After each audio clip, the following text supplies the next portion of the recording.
নমস্কার বন্ধুরা, আমি মৌমিতা আপনাদেরকে আমার হেয়ার ম্যাজিক ব্লগ চ্যানেলে স্বাগত জানাচ্ছি। আজকে 23শে জুন আর আজকে রথযাত্রার শুভ দিনে আমি আমার সকল বন্ধুকে আন্তরিক শুভেচ্ছা জানাচ্ছি। আর এই রথযাত্রার দিনে ভাবলাম আপনাদের সাথে একটা খুবই ভালো নিরামিষ ভেজ আইটেম শেয়ার করি। তার নাম হচ্ছে নবরত্ন কোরমা। এই নবরত্ন কোরমা করতে আমার যে উপকরণগুলো লাগবে সেগুলো হচ্ছে, এখানে আমি সবজি নিয়ে নিয়েছি।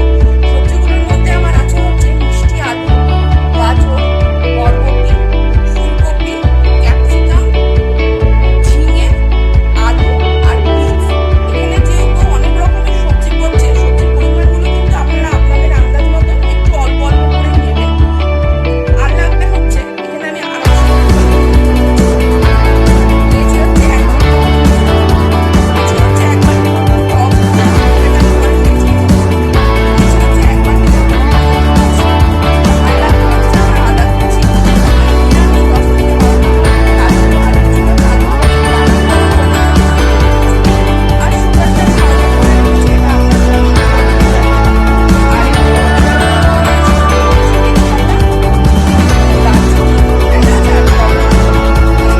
এটা আপনাদের একটু ঘি ব্যবহার করব।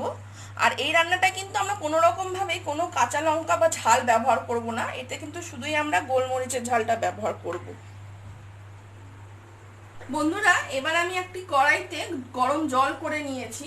এবার আমি এই জলটাতে একটু আন্দাজ মতো নুন দেব, আর এই যে সমস্ত সবজিগুলো আছে এগুলোকে আমি একে একে করে দিয়ে একটু জাস্ট সেদ্ধ মতন করে নেব, নিয়ে জলটা ঝরিয়ে নেব। আর এই নবরত্ন কোরমাতে কিন্তু বন্ধুরা আরেকটা ইন্টারেস্টিং জিনিস অ্যাড করা যায়, সেটা হচ্ছে কড়াইশুঁটি। কিন্তু দুর্ভাগ্যবশত আমার ঘরে কড়াইশুঁটি ছিল না, আর আমি হচ্ছে ফ্রোজেন কড়াইশুঁটি ব্যবহারও করি না। তাই জন্য আমার ঘরে যে কটা সবজি ছিল আমি ওই সব কটা সবজি দিয়েই কিন্তু আপনাদেরকে এই রেসিপিটা করে দেখাচ্ছি। আপনারা কিন্তু এইভাবেও করতে পারেন, খেতে কিন্তু এটা খুবই সুস্বাদু হবে। এবার আমি একে একে প্রত্যেকটা সবজি এর মধ্যে ঢেলে দেবো, কিন্তু ক্যাপসিকামটা কিন্তু আমরা দেবো না, কেন ক্যাপসিকামটা একটু রান্নার কষিয়ে নেওয়ার পরে দিলেই ভালো লাগবে, তাহলে এটার ক্রাঞ্চটা কিন্তু থাকবে। এবার আমি এটাকে 5 থেকে 7 মিনিটের জন্য একটু বয়েল মতন করে নেব, নিয়ে জলটা ঝরিয়ে নেব। সবজিগুলো কিন্তু আমার 5 থেকে 7 মিনিট বয়েল করার পরে কিন্তু আমি নামিয়ে নিয়েছি আর স্ট্রেন করে নিয়েছি। এবার আমি এই যে 250 গ্রাম মতন পনির আছে, পনিরটাকে একটু সাদা তেলে ফ্রাই করে নেব। আর আপনাদের বলা হয়নি, এই রান্নাটা কিন্তু সম্পূর্ণই সাদা তেলে হবে। আর পনিরটাকে খেয়াল রাখতে হবে, খুব বেশি কিন্তু আমাদের ফ্রাই করলে হবে না, জাস্ট এপিট এপিট করে গরম জলে পনিরটাকে আমরা দিয়ে দেব। তেলটা আমার গরম হয়ে এসছে, এবার আমি আস্তে আস্তে পনিরগুলোকে ছেড়ে দেবো।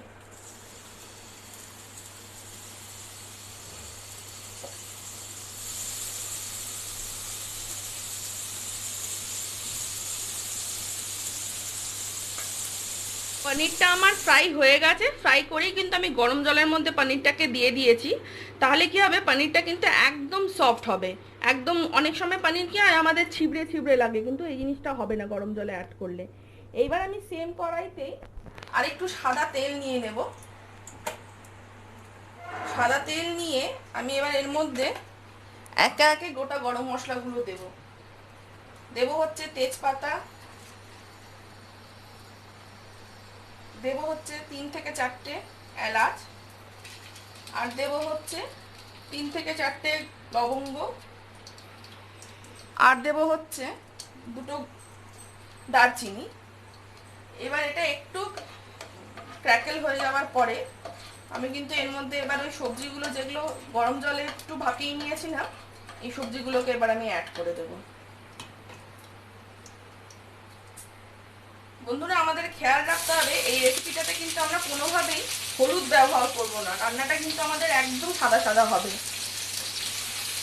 এবার এটাকে আমি ভালো করে ফ্রাই করে নেব। আর আমাদের খেয়াল রাখতে হবে, যখন আমরা এটাকে ভাপিয়েছিলাম তখন কিন্তু আমরা এটাতে একটু নুন দিয়েছিলাম, এই জন্য নুনটা আমাদের কিন্তু সবসময় চেক করে দিতে হবে। এবার এই সবজিটা আমাদেরকে 5 থেকে 10 মিনিট ভালো করে একটু ফ্রাই করে। এইখানে আমি বন্ধুরা টমেটো আর আদাটাকে পেস্ট করে নিয়েছি, আর হচ্ছে এখানে যে কাজু আর চালমগজ বাটা রেখেছিলাম ওটাকেও আমি পেস্ট করে নিয়েছি, আর টক দইটাকেও কিন্তু ভালো করে ফেটিয়ে নিয়েছি, আর এখানে চিনি গুঁড়োটা রেখেছি। এবার দেখি আমার সবজিটা কত দূর হলো। হ্যাঁ, সবজিটা কিন্তু অনেকটাই হয়ে গেছে, যেহেতু এটাতে কোনো হলুদ বা কিছু অ্যাড করা হচ্ছে না, রঙটা কিন্তু সাদা সাদাই হবে, কিন্তু আপনারা দেখলেই বুঝতে পারবেন যে সবজিটা হয়ে এসছে। এবার আমি এতে টমেটো আর আদার পেস্টটা অ্যাড করে দেব। বন্ধুরা, এটাকেও যদি আপনারা ননভেজ হিসেবে খেতে চান তাহলে কিন্তু আপনারা এটার মধ্যে পেঁয়াজ বাটা অ্যাড করতে পারেন, কিন্তু আমি যেহেতু এটা রথযাত্রার উপলক্ষে বানাচ্ছি, আমি এটা সম্পূর্ণ নিরামিষ রাখবো, তাই জন্য আমি এটাতে শুধু আদা আর টমেটো পেস্টটাই দিয়েছি। এবার এই টমেটো পেস্টটা দিয়ে আমাকে ভালো করে এবার এই সবজিটাকে কষে নিতে হবে। টমেটো আর আদা পেস্টটা দেওয়ার পর আমি কিন্তু 5 থেকে 7 মিনিট সবজিগুলোকে ভালো মতন কষিয়ে নিয়েছি। এইবার আমি এতে নুন অ্যাড করব।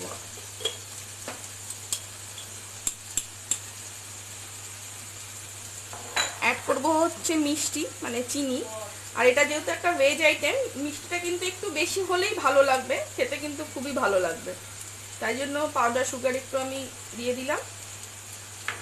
আর আমি যে আগে থেকে ক্যাপসিকামটা তুলে রেখেছিলাম, এবার আমি এই ক্যাপসিকামটা অ্যাড করে দেবো। এখন ক্যাপসিকামটা দিলে ক্যাপসিকামটা কিন্তু বেশ ক্রাঞ্চি ক্রাঞ্চি থাকবে। একটু নেড়ে চেড়ে আমি এবার এতে চালমগজ আর কাজুর যে পেস্টটা আছে ওটা এবার আমি দিয়ে দেবো।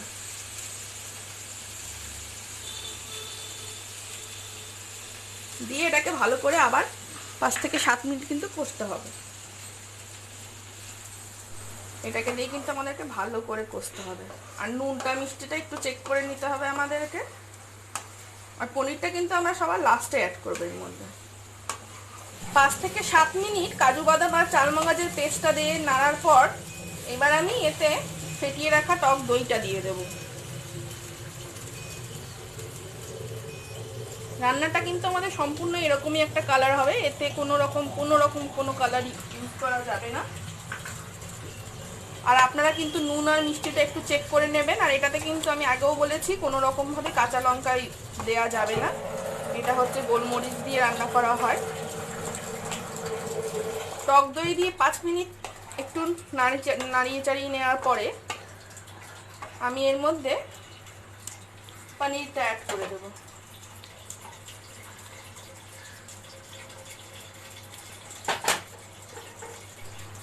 পনিরটা আমার অ্যাড করা হয়ে গেছে। এবার আমি এতে গোলমরিচ অ্যাড করব।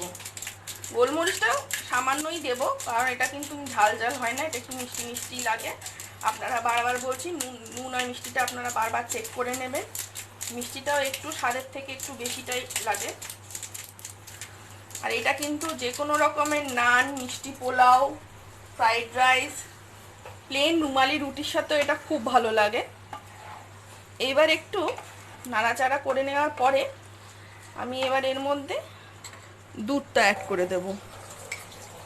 দুধটা কিন্তু আমার জাল দিয়ে ঠান্ডা করে নেওয়া হয়েছে।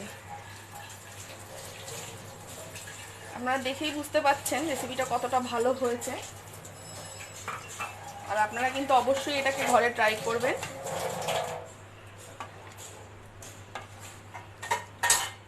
পাঁচ থেকে 7 মিনিট একটু ফুটিয়ে নিই, ঢেকে রাখি আমি এবার এই রেসিপিটা। আমার এই নবরত্ন কোরমা কিন্তু কমপ্লিট হয়ে এসছে। আপনারা দেখছেন এটা কিন্তু একদম শুকিয়ে এসছে। খুব বেশি শুকাবো না, কারণ এটা একটু পরে কিন্তু একদমই শুকিয়ে যাবে, এই জন্য সেই বুঝে আমরা জলটা দেব।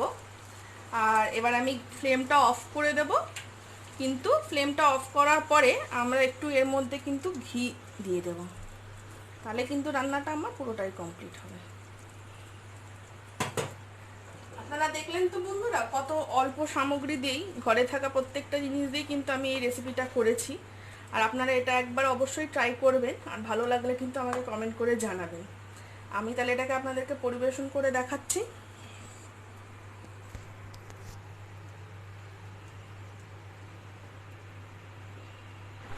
বন্ধুরা, আমার এই নবরত্ন কোরমা আর মিষ্টি পোলাও, যেটাকে আমরা বাসন্তী পোলাও বলি, হয়ে গেছে। আর আপনাদের সামনে আমি এইভাবে ঠিক পরিবেশন করার চেষ্টা করেছি।